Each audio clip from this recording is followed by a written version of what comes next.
Täna siin Tondi raudtee ristmiku juures meil toimub selle ristmiku ümberehitamise avalik arutelu.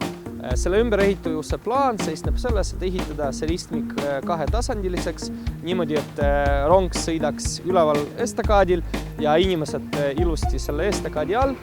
Muutub see pilt oluliselt paremaks jalakäijate jaoks, kellele tekivad uued jalakäijate teed ratturite jaoks, kuna siin tekivad eraldatud rattateed. Autojuhtide jaoks läheb see olukord paremaks, kuna see ristmik muutub loogilisemaks ja siis ei ole vaja kuni rongi möödumist oodata selleks, et edasi sõita.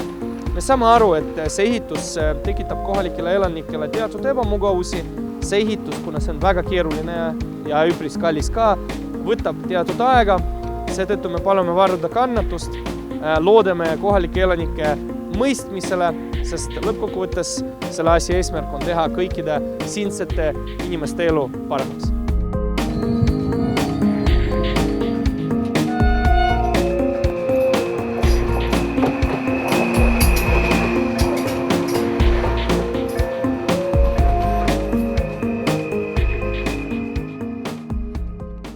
Meil on käimas Tondi eritasandilise riste põhiprojekti koostamine ja tööd on selles mõttes toimunud juba tegelikult praktiliselt 2 aastat ja tulenevalt siis lahenduste keerukustest on seda lahendust siin nii-öelda tehniliselt täpseks aetud ja nüüd on see lahendus selles mõttes valminud ja me oleme selles kindlad, et see toimib ja sellest tulenevalt nüüd on ka avalikul arutelul see sattunud, et ootame huvitavaid mõtteid, ettepanekuid, ideid selle lahenduse kohta.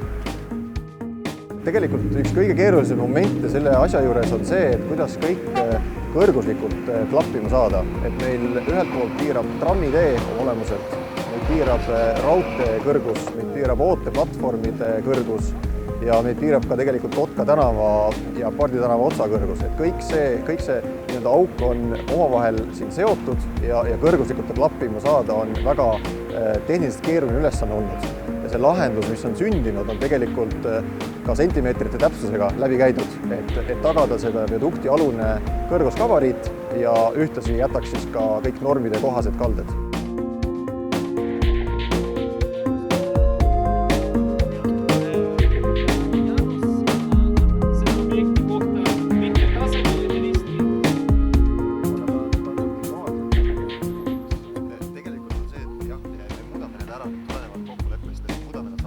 Meie soov on elanikega kõik küsimused läbi arutada, saada maksimaalselt palju tagasisidet selleks, et saaks projekteerimisega lõpufaasi minna.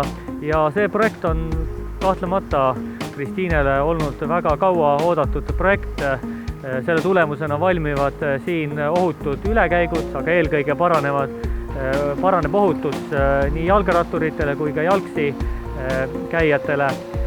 Teisest küljest on tegemist ka rohelise projektiga.